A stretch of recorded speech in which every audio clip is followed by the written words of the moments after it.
nagpadala nga pala ng invitation si Mr. Song Sam para doon sa ano nila, Korean Circle. Anong Korean Circle? Korean Circle, parang ano yun eh, convention ng mga produkto nila.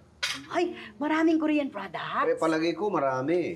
At saka nga pala, baka pwedeng doon na rin tayo mag-date sa Miyerkules.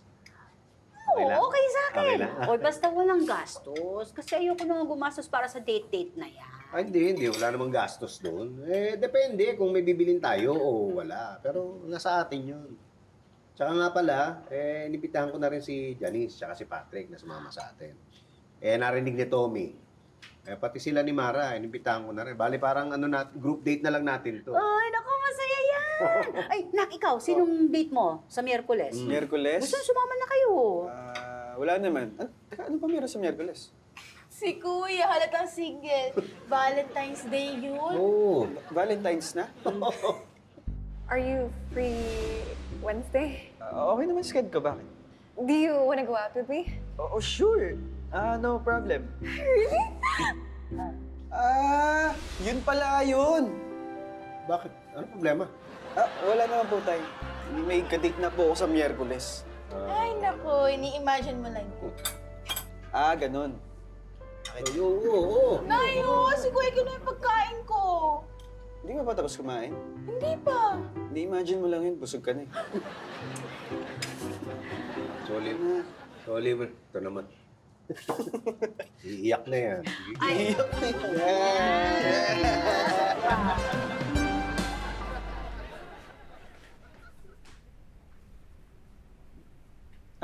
Miss? Si Kara?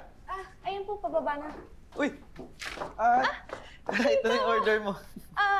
Thank you. Buti na lang ikaw nakakuha ng order ko. May tatanong kasi ako. Ano yun? Kasi nagpa-half day kasi ako on Wednesday. Okay. Do you have plans? Wednesday? Do you wanna go out with me? Oh, sure. No problem. Gusto ko kasi sana mag-dinner outside. Are you free? Dinner?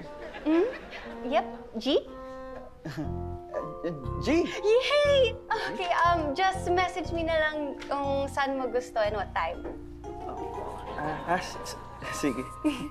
See you. See you.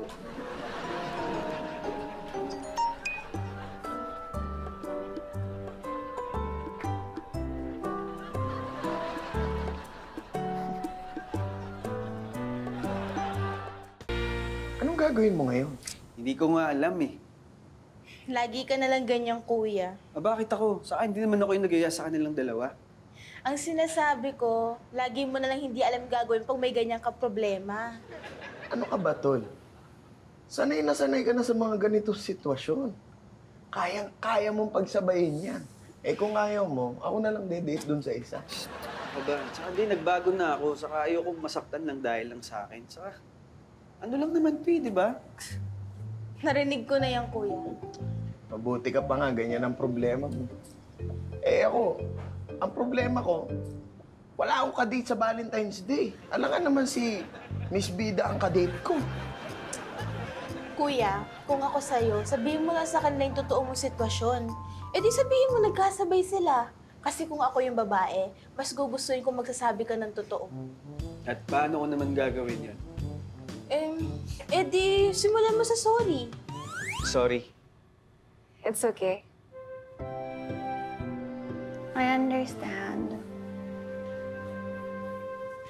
Totoo niya kasi nahiya ako sa'yo magsabi pero nakauna kasi ako kay Amber. At least naging honest ka sa amin. Yun naman kasi yung tamang dapat gawin. Pero, bakit di nyo na lang ituloy ni Amber yung date niyo? Ayoko maging unfair sa'yo kaya...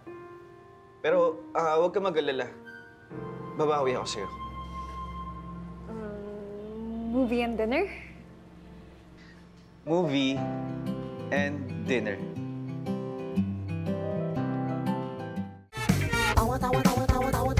Anytime, anyone, anyhow. Halika manood at sumigaw. Anywhere in the world, everybody in the house. Click and subscribe now. You know. Click and subscribe now.